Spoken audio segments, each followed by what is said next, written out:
శ్రీమతి కల్వకుంట్ల కవిత గారు సూచన చేశారు విచారణ చేయమని. డెఫినెట్గా వారి సూచన మేరకు ప్రతిపక్షం మంచి సూచన చేశారు. సిట్టింగ్ జడ్జి చేత విచారణ చేసి కాంట్రాక్టర్లు ఇచ్చిన వాళ్ళను, ఆ సంబంధిత శాఖ మంత్రులను, ఆ కాంట్రాక్టర్లను అందరినీ కూడా ఏ రకంగా చట్ట పరిధిలో శిక్షించాలనో డెఫినెట్గా శిక్షిస్తాం.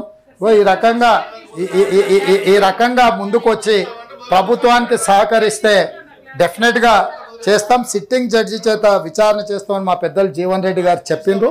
నేను కూడా వారి సూచనను కూడా పరిగణలోకి తీసుకొని డెఫినెట్గా మేడిగడ్డ విషయంలో, అన్నారం విషయంలో సిట్టింగ్ జడ్జి చేత విచారణకు ఆదేశించి విచారణ చేపడతామని ఈ విషయం చెప్తున్నా అధ్యక్ష.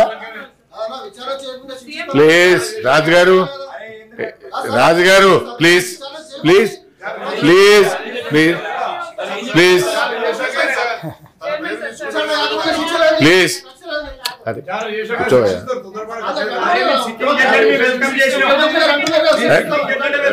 మధు గారు అక్కడ మాట్లాడుతున్నారు, కూర్చోవయ్యా. అక్కడ మాట్లాడుతుంది కదా, అదే మీరు. అధ్యక్ష ధన్యవాదాలు. నేను పర్మిషన్ ఇస్తున్నానమ్మా. అధ్యక్ష permission. Thank you sir, thank you ధన్యవాదాలు అధ్యక్ష. గౌరవ ముఖ్యమంత్రి వర్యులు పదే పదే చెప్పిందే చెప్తూ మేడిగడ్డలో కానీ అన్నారంలో కానీ చాలా ఘోరాలు జరిగిపోయినాయని చెప్తా ఉన్నారు అధ్యక్ష. వారి చేతిలో ప్రభుత్వం ఉన్నది.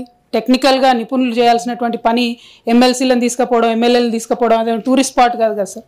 మేము చేసినటువంటి ప్రగతిని చూపించడానికి ఖచ్చితంగా తీసుకెళ్ళాం. ఇవాళ తప్పు జరిగితే తప్పు నిర్ధారించాల్సింది మనం కాదు, నిపుణుల ఆధ్వర్యంలో కమిటీలు వేయండి, ఖచ్చితంగా నిర్ధారించండి. ఏ పరీక్షకైనా సిద్ధంగా ఉంటాం, అందులో ఎటువంటి అనుమానం లేదు. Thank you sir. గౌరవ ముఖ్యమంత్రి గారు ప్లీజ్. ముఖ్యమంత్రి గారు చెప్తున్నారు కదా సార్. నేను అనేది ఏంటంటే ఇక్కడ ఉన్న సభ్యులకు కొన్ని అపోహలు ఉన్నాయి, కొన్ని అనుమానాలు ఉన్నాయి. నా సహచర సభ్యులకు అపోహలు, అనుమానాలు ఉండొద్దు. ఈ ప్రభుత్వము పారదర్శకంగా నిష్పక్షపాతమైన విచారణకు ఆదేశిస్తుందని నమ్మకం కలిగించడానికి మేము వాళ్ళందరిని అక్కడికి తీసుకెళ్తామని అంటున్నాము. మిగతా సభ్యులకు అవకాశాన్ని కల్పిస్తే ఆ సభ్యురాలు గారికి ఏం అభ్యంతరమో నాకైతే తెలియదు. ఒకవేళ వాళ్ళ పార్టీ విధానమే ఇదైతే వాళ్ళ పార్టీ అధ్యక్షుడు ప్రకటిస్తే ఆ పార్టీ సభ్యులు రాకపోయినా సరే మిగతా పార్టీ సభ్యులందరినీ కూడా నేను తీసుకొని వెళ్తాను.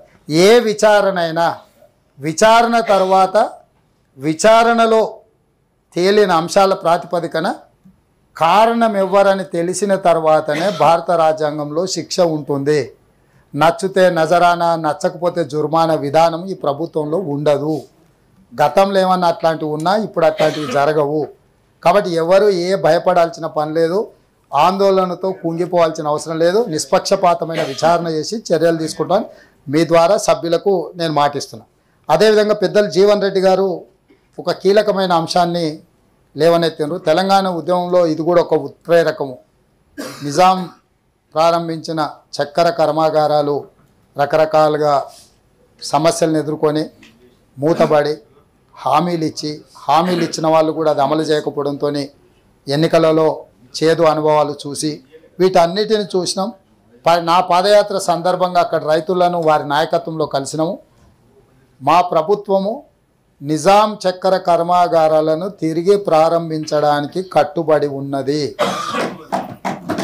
ఈ విషయంలో ఎలాంటి సమస్యలు అడ్డంకులు రాకుండా ఉండడానికి డెఫినెట్గా ఆఫీసర్స్ కమిటీ అదేవిధంగా మినిస్టర్స్తో కూడుకున్న ఒక కమిటీని వేసి వాళ్ళ నుంచి నివేదిక తెప్పించి ఆ నివేదిక ద్వారా వారు ఇచ్చిన సూచనల మేరకు తప్పకుండా తిరిగి ప్రారంభిస్తాము.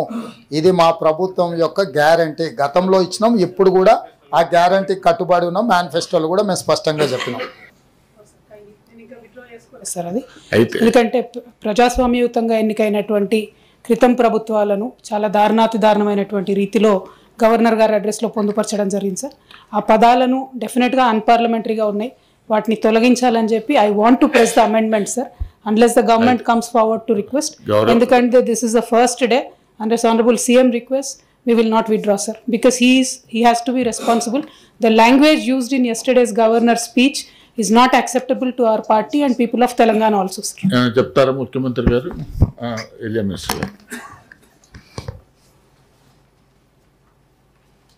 గౌరవ చైర్మన్ గారికి, గౌరవ శాసన మండలి సభ్యులందరికీ మరి హృదయపూర్వకంగా శుభాకాంక్షలు నమస్కారాలు తెలియజేస్తూ,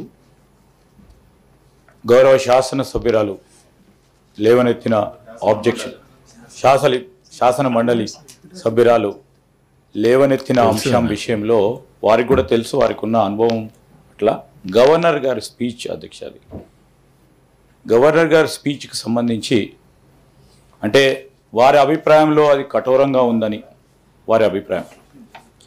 ఈరోజు మొత్తం రాష్ట్ర ప్రజలకు సంబంధించిన ఒక ప్రధానమైన అంశాన్ని ప్రజల దృష్టికి తీసుకెళ్లే ప్రయత్నం చేశాను తప్ప ఎవరి మనసును గాయం చేయాలని కానీ ఎవరు వ్యక్తిగతంగా వారిని కంచపరిచే విధంగా మేము ఈరోజు గవర్నర్ స్పీచ్లో ముఖ్యమంత్రి గారు కానీ గౌరవ మా సహచర క్యాబినెట్ మంత్రులు కానీ చేయలేదు. So I would like to request honourable member to consider and drop that amendment. నన్ను అది కాన్స్టిట్యూషన్ ప్రొవిజన్ లేదు, నేను స్టడీ చేశాము. ప్లీజ్ ప్లీజ్ ప్లీజ్ ప్రభాకర్ గారు please. Although we do not agree with whatever honorable governor has said, it is really not in good spirit. పోయిన ప్రభుత్వాలన్నీ తప్పు చేసినాయి, నిరంకుశంగా ఉన్నాయి, నిర్బంధంగా ఉన్నాయి అనేటటువంటి పదాలన్నిటి మీద సీరియస్గా ప్రొటెస్ట్ చెప్తూ మా ప్రొటెస్ట్ రిజిస్టర్ చేస్తూ ప్రభుత్వం యొక్క మొదటి రోజు కాబట్టి వారికి లేదమ్మా. ప్రభాకర్ గారు యు ఆర్ నాట్ అమైండెడ్. మీరేం నేనేమంటున్నాటనా ప్లీజ్. కవిత గారు గౌరవ సభ్యురాలు ఇచ్చినటువంటి దాన్ని ప్లీజ్ ప్రభాకర్ గారు కవిత గారు క్లోజ్ చేయండి అమ్మా. సార్ ఒకటి సార్, సరే విత్ ఇన్ ద పార్టీ అన్న, with in the party there is a discussion. మాది మెజారిటీ ఉంది సార్ ఇక్కడ, ఇంట్లో పెద్ద ఆలోచన ఏం లేదు. మేము గట్టిగా అమెండ్మెంట్ ప్రెస్ చేసి ఓటింగ్కి పోతే గెలిచేది మా తీర్మానమే ఉంటుంది. కాకపోతే definitely in the spirit of cooperating with the government. ఎందుకంటే తెలంగాణ ప్రజల కోసం ఒక మెసేజ్ ఇవ్వడానికి మీరు ఎంత దుందుడుకుగా ఉన్నా, మీరు మమ్మల్ని ఎంత పర్సనల్గా దెప్పి పొడిచినా, it is not personal, it is government, it is governance ultimately which matters. కాబట్టి with the respect to the institution ఇస్తున్నాం, అదే రెస్పెక్ట్ ప్రభుత్వం కూడా ఫ్యూచర్లో ప్రతిపక్షాల పట్ల చూపిస్తుంది అనేటటువంటి నమ్మకంతో నేను నా అమెండ్మెంట్ని విత్డ్రా చేసుకున్నాను సార్. Thank you. టెక్నికల్గా విత్డ్రాల్ ఉండదు, కానీ నేను మోషన్ చదువుతాను, దీన్ని క్లోజ్ చేస్తాను. పర్వాలేదు. అందుకే కదా తెలంగాణ రాష్ట్రం ఇచ్చింది. రాకంటే ముందు బాగలేదనే, రాకంటే ముందు జరుగుతున్న పరిపాలన సరైన విధానంగా లేదనే. ప్లీజ్ ప్లీజ్ కానివ్వండి. తప్పకుండా చదువుతాము అధ్యక్ష. ఈ తెలంగాణ రాష్ట్రం వచ్చిన 10 సంవత్సరాల తర్వాత కూడా తెలంగాణ రైతుల యొక్క ఆదాయము 25వ స్థానంలో ఉంది. ఇది శోచనీయము. దీన్ని పాలకులు అర్థం చేసుకొని జరిగిన తప్పిదాన్ని ఆలోచన చేస్తే బాగుంటుంది. దేశంలో అత్యధిక ఆదాయం ఉన్న రాష్ట్రం మేఘాలయ, 29,348 రూపాయలు. అంత చిన్న రాష్ట్రం కూడా మేఘాలయ కూడా మొదటి స్థానంలో ఉంటే తెలంగాణ రాష్ట్రం 25వ స్థానంలో ఉంది అధ్యక్ష. సరే, వాళ్ళకి బాధగా ఉండొచ్చు, నిజాలు చెప్పినప్పుడు వాళ్ళ బాధను నేను కూడా అర్థం చేసుకోగలను. కాబట్టి వాళ్ళ ఆవేదనని. అదేవిధంగా అధ్యక్ష, విద్యుత్తు తలసరి వినియోగంలో రాష్ట్ర ప్రభుత్వం మొదటి స్థానంలో ఉందని పదే ఈ ప్రభుత్వం చెప్పుకుంటూ ఉంటుంది. అది కూడా శుద్ధ అబద్ధం అధ్యక్ష. ఇది నేను చెప్పడం లేదు అధ్యక్ష. సెంట్రల్ ఎలక్ట్రిసిటీ అథారిటీ వార్షిక నివేదిక 2023లో స్పష్టంగా ఏ రాష్ట్రాలు తలసరి విద్యుత్ వినియోగం ఎంతుందో నివేదిక ఇచ్చిండ్రు. 2023 నివేదిక ప్రకారము తెలంగాణ రాష్ట్రం విద్యుత్తు తలసరి వినియోగంలో 10వ స్థానంలో ఉంది అధ్యక్ష. ఇంతకాలం ఈ ప్రభుత్వం అబద్ధాల పునాదుల మీద ప్రజల్ని మభ్యపెట్టే ప్రయత్నం చేసిండ్రో అది కూడా తప్పు. మొదటి స్థానంలో యూనియన్ టెరిటరీస్ ఉన్నాయి అధ్యక్ష. యూనియన్ టెరిటరీస్ అండ్ రాష్ట్రాలు కూడా, వివిధ రాష్ట్రాలు కూడా గోవా, పంజాబ్, ఒడిశా, గుజరాత్, ఛత్తీస్గఢ్, హర్యానా, పుదుచ్చేరి, డయ్యూ డామన్, దాద్రా నగరి హవేలీ మొదటి స్థానంలో ఉంటే మనం 10వ స్థానంలో ఉన్నాం అధ్యక్ష. ఈ రాష్ట్రాలన్నీ మనకంటే ముందు ఉన్నాయి. కాబట్టి విద్యుత్ వినియోగంలో తలసరి వినియోగం మన మొదటి స్థానంలో ఉన్నది అనేది తప్పు. సో అది కూడా నేను చెప్పదలుచుకున్నాను అధ్యక్ష. అదే విధంగా అధ్యక్ష, రైతులను వ్యవసాయాన్ని పండుగ చేసినామని చెప్తున్నారు అధ్యక్ష. నేషనల్ క్రైమ్ రికార్డ్ బ్యూరో ప్రకారం ఈ 10 సంవత్సరాల మొదటి 2 స్థానాలలో తెలంగాణ రైతు ఆత్మహత్యలలో ఉన్నది అధ్యక్ష. ఇది నేను చెప్పలే, national crime record bureau government of India నుంచి వచ్చే నివేదికలో తెలంగాణ రాష్ట్రానికి 2వ స్థానం ఉంది రైతుల ఆత్మహత్యలలో. కాబట్టి రైతు ఆత్మహత్యలలో 2వ స్థానంలో ఉన్న తెలంగాణ రాష్ట్రం ఇక్కడ నిన్నటి వరకు ఏలిన పాలకులు అద్భుతాలు సృష్టించడం, రైతులను ఆదుకున్నామని చెప్తున్నది కూడా శుద్ధ అబద్ధం అని చెప్పి మీ ద్వారా నేను తెలంగాణ ప్రజలకు చెప్పదలుచుకున్న అధ్యక్ష. అదేవిధంగా అధ్యక్ష, ఈ ప్రభుత్వం రైతు బీమా పథకం తెచ్చినాం. ఇది అద్భుతం. రైతు బీమా పథకం ద్వారా మేము రైతులందరినీ ఆదుకుంటున్నామని. నిజంగా అధ్యక్ష, ఈ ప్రభుత్వం ఎప్పుడు కూడా they have not applied their mind. రైతులను ఆదుకోవడానికి, రైతుల యొక్క ఆదాయాన్ని పెంచడానికి, రైతు గౌరవంగా బ్రతకడానికి అవసరమైన ప్రణాళికలు, చర్యలు చేపట్టలేదని నేను చెప్తున్నా. 2018లో ఈ ప్రభుత్వం రైతు బీమా పథకాన్ని తీసుకొచ్చింది అధ్యక్ష. 2018 ఆగస్టు 15 నుంచి 2018 ఆగస్టు 15 నుంచి 2023 ఆగస్టు 15 వరకు రైతులు వీళ్ళ లెక్క అధికారిక లెక్కల ప్రకారం రైతులు చనిపోయిన వాళ్ళు ఏ వయసు రైతులు అధ్యక్ష? 18 సంవత్సరాలు నిండిన వాళ్ళు, 60 సంవత్సరాలు లోబడిన వాళ్ళు, అంటే ఆల్మోస్ట్ యుక్త వయస్కులు. ఇందులో ఎవరు ముసలోళ్ళు కానీ కాలం తీరో వయసు మీరో చనిపోయిన వాళ్ళు కాదు. ఎంతమంది చచ్చిపోయినారు అధ్యక్ష? ప్రభుత్వ లెక్కల ప్రకారం 1,21,965 మంది చచ్చిపోయారు అధ్యక్ష. అదేవిధంగా ఎంఐఎం సభ్యులు చాలా విషయాలు ప్రస్తావించారు. నేను తప్పకుండా मैं गुजारिश करता हूँ मेरा साथियों से, एमआईएम पार्टी वहाँ पर भी अकबरुद्दीन ओवैसी जी बहुत सारे मुद्दे उठाए. वहाँ पर फिर क्लैरिफिकेशन में बोलने के लिए मुझे ज़्यादा मौका नहीं मिला. यहाँ पर भी डबल बेडरूम के और गरीब के जो माइनॉरिटी कॉरपोरेशन में चेक दिए बाउंस हो गए. हम पहले से यही बोल रहे हैं, ये नकली सरकार है, नकली चेक देने में माहिर है. वही सरकार मैं बोल रहा हूँ. जो सरकार भाई चेक कौन दिए? नहीं आप लोग समझ रहे नहीं. चेक किसने दिए? जो नकली चेक किसने दिया? हम थोड़ी दिए. मैं इसीलिए बार बार झूठे वादा करने वालों को ज़्यादा भरोसा मत करो, ऐसा दोस्ती गलत है बोल के मेरा साथियों को बार बार मैं गुजारिश किए. अभी नतीजा आप आंखों के सामने दिख रहा है. आप दोस्त समझकर गले मिलाया, वो नकली चेक दे के आपको धोखा दिए. इसीलिए मेरा माइनॉरिटी भाइयों से एक ही गुजारिश है, 4% रिजर्वेशन माइनॉरिटी वेलफेयर के लिए हम लोग दिए. माइनॉरिटी कॉरपोरेशन हम ही ने बनाया.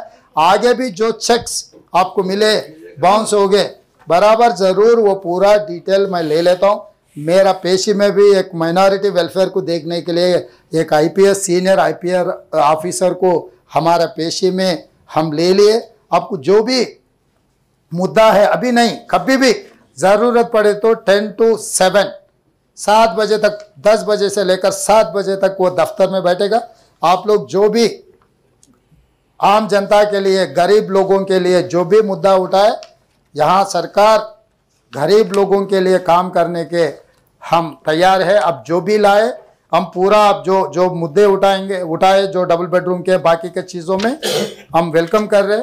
और ये ड्रग्स के बारे में आप जो खुल के हमको मदद दिए, मैं भी धन्यवाद देना चाहता हूँ, क्योंकि ऐसे कामों में ये सब सारे राजनीति के बारे में ये चर्चा करने का समय नहीं है. आप लोग जो खुल के आप आगे आए, हम भी आपके साथ लेकर, क्योंकि ये एराडिकेट करना बोले तो हैदराबाद शहर में ज़्यादा से ज़्यादा केसेस यहाँ ही हो रहे हैं. हैदराबाद शहर में जितने सारे इलेक्टेड रिप्रेजेंटेटिव है सबके साथ लेकर मैं आगे चलना है. आपका भी मदद मैं ज़रूरी लेता हूँ. मेरे ऑफिसरों को भी मैं बोल देता हूँ कि आपसे अगर कुछ भी मदद ज़रूर पड़े, कोई बंदा उधर के इधर के कहीं के रहा तो, आप लोगों का जान पहचान कभी रहा तो पुलिस हवाला करने के लिए आपका भी हम मदद ले लेंगे.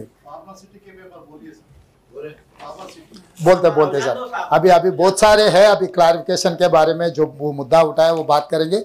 आगे आने वाले दिनों में और बहुत सारे चर्चा होने वाले हैं. वो चर्चा में आप जो मुद्दा उठाएंगे हम जब उसके बारे में सरकार का क्या राय है हम बहुत क्लियर कुल्लम कुल्ला मैं बोल देता हूँ. मैं कोई छुपा के इधर उधर नहीं है, मैं कुल्लम कुल्ला बोल देता हूँ. मेरा आदत है, किसी को वो डराए जैसा, धमकाए जैसा ऐसा कुछ होता है. मेरा टोन वैसे है क्योंकि मैं गांव से आया. गांव के जो आदमी जो बोलने का ढंग रहता है, मैं किसान का बेटा हूँ, तो इसीलिए मेरा ढंग ऐसा है कि मैं अमेरिका में जाके इंग्लिश में नहीं पढ़ा. मैं तेलुगु मीडियम में सरकार स्कूल में छोटे गांव में पढ़ के इतने दूर आए, मैं नलामला फॉरेस्ट से आया सो, जंगल से आया सो, एक स्टूडेंट हूँ, एक किसान का बेटा हूँ, इसीलिए मेरा जो सोच है, जो दिमाग में दिल में है, वही बात मैं दिखाता हूँ। किसी को कि जो गुनहगार है उनको डर लगना है, जो ज़रूर उसके बारे में वक्फ बोर्ड लैंड के भी हम लोग जो आपके कंप्लेंट्स जो स्पेसिफिक केसेस हम जो देंगे, हम एग्जामिन कर दे के जो करना है कार्रवाई करना है हम लोग कर देंगे। अदे विधंगा నర్సిరెడ్డి గారు కూడా స్కూల్ సర్వీసెస్ మ్యాటర్ మీద, సిపిఎస్ మీద, జీతాలు మొదటి తారీఖు చాలా విషయాలు ప్రస్తావించారు. ఒకేసారిగా అన్ని సమస్యలు పరిష్కరించే దాని మీద మాట్లాడినారు. డెఫినెట్గా ఓపెన్ మైండ్తో ఉన్నాం. సిపిఎస్ని రివైవ్ చేయడం కానీ 317 జీవోల విషయంలో కానీ ఈ ప్రభుత్వం మీ అందరితో చర్చలు గతంలో ఏ విధంగా అయితే టీచర్ సంఘాలకు సంబంధించి ముఖ్యమంత్రులే వాళ్ళతో కూర్చొని చర్చించి మీరు లేవనెత్తిన అంశాలను పరిష్కరించే విధానం ఉందో తిరిగి పునరుద్ధరిస్తాం. ఎమ్మెల్సీలతో పాటు టీచర్ల సంఘాల వాళ్ళు చాలామంది ఉన్నారు. ఆ విషయాలన్నిటి కూడా వాళ్ళతో ప్రత్యేకంగా సమావేశం ఏర్పాటు చేస్తాం. శాసనసభ సమావేశాలు ముగిసిన వెంటనే ఈ విద్యా విధానంలో ఉపాధ్యాయుల మధ్యలో ఉన్న సమస్యల్ని వాళ్ళు ఏమేమి ఎదుర్కొంటున్నారో వాళ్ళతోనే అవసరమైతే ఒక 4 గంటలు కూర్చొని అధికారులను కూడా నిర్ణయాలు చేసే అధికారులను చీఫ్ సెక్రటరీతో సహా మిగతా అధికారులందరినీ కూడా పిలిచి మీతోని సమావేశాన్ని ఏర్పాటు చేస్తాం. మీరు లేవనెత్తిన అంశాలు అందులో ప్రభుత్వం పరిష్కరించగలిగిన వాటిని అన్నిటిని కూడా అక్రాస్ ద టేబుల్ వాటిని పరిష్కరిస్తాం. అదేవిధంగా శంబీపూర్ రాజు గారు వికలాంగుల విషయము అన్నారు. వికలాంగులది ఆల్రెడీ అవకాశం ఉన్నది. ఇంకా ప్రత్యేకంగా వికలాంగులకు ఏమైనా ప్రత్యేకమైన వసతులు ఏర్పాటు చేయాలన్నా కూడా ఈ ప్రభుత్వము ముందుకు వస్తుంది. ఇక అదేవిధంగా పబ్బులు బార్లు మనం ఎంత తక్కువ మాట్లాడుకుంటే అంత మంచిది. ఎందుకంటే గత ప్రభుత్వం ఇచ్చిన అనుమతులు వాళ్ళు పెట్టిన పాపాల పుట్టనే మన ఎత్తి మీద పెట్టారు. డెఫినెట్గా ఆల్రెడీ బార్లు పబ్బుల మీద ఆదేశాలు ఇవ్వడం జరిగింది. వాటి మీద ఏ రకంగా చర్యలు తీసుకోవాలనో చట్ట పరిధిలో డెఫినెట్గా వాటి మీద కూడా చర్యలు తీసుకుంటాం. అదేవిధంగా ఏవిఎన్ రెడ్డి గారు 317 జీవోకి సంబంధించి స్పౌస్ కేసెస్ గురించి వివిధ అంశాలు లేవనెత్తారు. డెఫినెట్గా ఈ జీవో బాధితులందరినీ వాళ్ళందరి సమస్యలు పరిష్కరించడానికి మా ప్రభుత్వం కట్టుబడి ఉన్నది. వాటన్నిటిని కూడా పరిష్కరిస్తాం. ఈచ్ ఇండివిజువల్ కేసెస్ ఏమున్నా కూడా వాటన్నిటిని కూడా మా దృష్టికి తీసుకురావాల్సిందిగా కోరుతున్నాం. బ్రేక్ఫాస్ట్కు సంబంధించి కూడా లాంఛనంగా సేమ్ ఇది కూడా అదే కేసు, నకిలీ కేసు. ఒక రోజు కోసం అట్లా ఫోటో ఫినిషింగ్ కోసం చేసిండ్రు, తర్వాత ఎక్కడ చేయలేదు. భవిష్యత్తులో మధ్యాహ్న భోజన పథకాన్ని అమలు చేసే దాంట్లో కూడా వాళ్ళకు వాళ్ళ జీతభత్యాలు కానీ వాళ్ళ ఖర్చులు కానీ ఏమి ఇవ్వకుండా మధ్యాహ్న భోజన పథకం కూడా లోపభూయిష్టంగా ఉన్నది. వాటిని ఈ బ్రేక్ఫాస్ట్కు సంబంధించిన అంశాలను కూడా వీటన్నిటిని కూడా ప్రత్యేకంగా చర్చ చేసుకొని ఆ సమస్యలను లోతు తెలుసుకొని వాటిని కూడా పరిష్కరిస్తాం. అదేవిధంగా పురుషోత్తం రెడ్డి గారు రఘోత్తమ్ రెడ్డి గారు లేవనెత్తిన హెల్త్ కార్డు ఇతర విషయాలు కూడా చెప్పిండ్రు. ఇవన్నీ ప్రభుత్వం మీకు తెలుసు 7 తారీఖు నాడు మేము బాధ్యత తీసుకున్నాం. 10 రోజులు కూడా కాలేదు. ఇప్పటికే చాలా విషయాలను సమీక్షిస్తున్నాం, చాలామందిని కలుస్తున్నాం, చాలామందితో మాట్లాడుతున్నాం. రోజుకు 18 గంటలు సమస్యల పరిష్కారం కోసం మేము సమయాన్ని ఇస్తున్నాం. తప్పకుండా ఈ విషయాలను అన్నిటిని కూడా ఒక్కసారి శాసనసభ సమావేశాలు ముగిస్తే మాకు కొంత సమయం దొరుకుతుంది. మా మంత్రులందరూ కూడా సచివాలయంలో అందుబాటులో ఉంటారు. మేము రాబోయే రోజుల్లో ఖచ్చితంగా వారంలో 3 రోజులన్న సచివాలయంలో మా మంత్రులందరూ కూడా విజ్ఞాపన పత్రాలు లేకపోతే రిప్రజెంటేషన్స్ తీసుకోవడానికి సంబంధిత శాఖల మంత్రులందరికీ కూడా మేము నిర్ణయం తీసుకొని సచివాలయంలో అందుబాటులో ఉంటాం. సాయంత్రం 4 నుంచి 6 గంటల వరకు ఎవరు రావాలన్నా వచ్చి అనుమతి తీసుకొని ఆయా సంబంధిత శాఖ మంత్రులకు మీరు మీ దృష్టికి వచ్చిన సమస్యల్ని తెచ్చే విధంగా వాటిని పరిష్కరించడానికి శాయశక్తుల ప్రయత్నం చేస్తాం. ఏదేమైనా అధ్యక్ష, మీ నాయకత్వంలో ఈ సభ సజావుగా జరగాలని, సమస్యలకు పరిష్కారం చూపించాలని ఇక్కడ సభ నిర్వహించడం వల్ల చాలా సందర్భాలలో మంత్రులు ఇక్కడ జవాబు ఇవ్వడానికి కానీ లేకపోతే శాసన మండలి కొంత వివక్షకు లోనవుతున్నదన్న భావన సభ్యుల దృష్టికి వచ్చింది. నేను అసెంబ్లీ స్పీకర్ గారితో మాట్లాడిన, తమరితో కూడా మాట్లాడిన, సంబంధిత శాఖ మంత్రితో కూడా మాట్లాడిన, తొందరలోనే మనము ఇక్కడ జరిగే శాసన మండలి సమావేశాలని ఆ ప్రాంగణంలోకి మార్చుకొని గతంలో ఉమ్మడి సమావేశాలకు వినియోగిస్తున్న అసెంబ్లీ బిల్డింగ్ను పూర్తిగా రిపేర్స్, రినోవేషన్, రిస్టోరేషన్ చేసుకొని వచ్చే బడ్జెట్ సమావేశాలను అక్కడికి తరలించడం ద్వారా ఒక పక్కన అసెంబ్లీ, ఇంకొక పక్కన శాసన మండలి, మధ్యలో సెంట్రల్ హాల్ పెట్టడం ద్వారా ఒక మంచి సాంప్రదాయానికి, సభ్యులకు కూడా ఒకరంటే ఒకరికి ఒక గౌరవం పెరగడానికి, అక్కడనే మంత్రుల చేంబర్స్ ఉంటాయి కాబట్టి సభ్యులు ఏవైనా విషయాలు ఉంటే మంత్రుల దృష్టికి తీసుకెళ్ళడానికి ఒక మంచి సాంప్రదాయానికి మనం పునాది రాయి వేద్దాం. మీరు కూడా అనుమతించండి. ఇది తరలించడానికి అవసరమైన అన్ని చర్యలు తీసుకోవడానికి నేను మా అధికారులకు ఆదేశిస్తా. మీరు ఇక్కడ ఉన్న నోటిఫై చేయాలనుకుంటా. నాకు తెలిసినంత వరకు ఇక్కడ ఉండే సభను అక్కడికి తరలిస్తే కూడా అక్కడ నోటిఫై చేయాలనుకుంటా. దాంట్లో పూర్తిగా మా సభ్యులందరూ కూడా అక్కడికి తరలించడానికి ప్రభుత్వంగా మేము నిర్ణయం తీసుకున్నాము.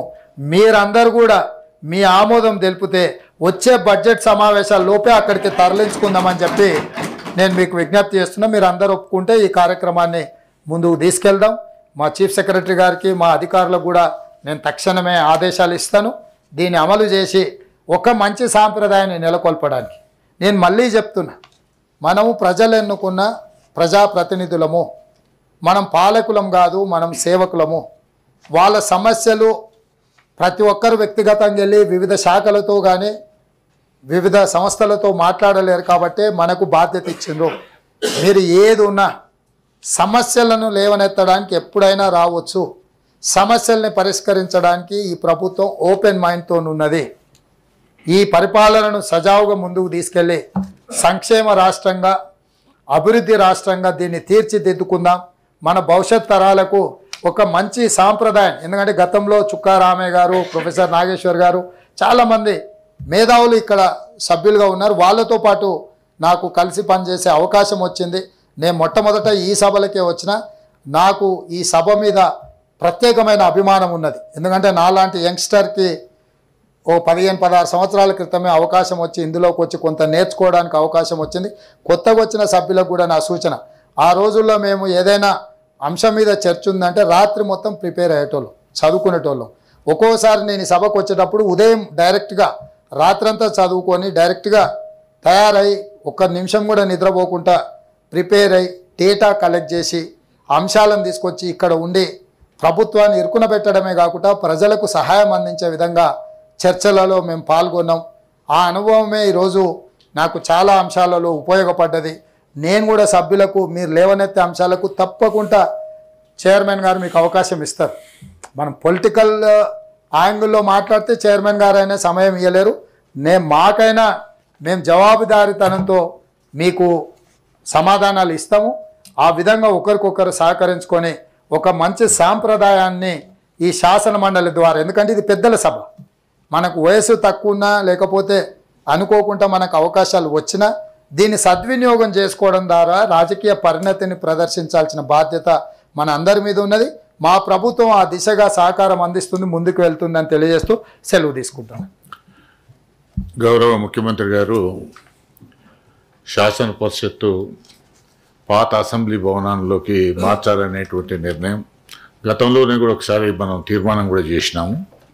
కాబట్టి మనందరి యొక్క ఆమోదంతోనే వచ్చే బడ్జెట్ సమావేశాల లోపల అక్కడ మార్చడానికి అటు శాసనసభాపతి, నన్ను, ఎల్ఏ మినిస్టర్ శ్రీధర్ బాబు గారిని, R&B మినిస్టర్ గారిని కూడా కూర్చొని దానికి కావాల్సినటువంటి రిపేర్లు అవన్నిటికీ కావాల్సిన డబ్బులు వెంటనే విడుదల చేయడానికి కూడా వారు ఆదేశించినారు. వారికి ప్రత్యేకంగా ఈ సభ తరఫున ధన్యవాదాలు తెలియజేస్తున్నాను.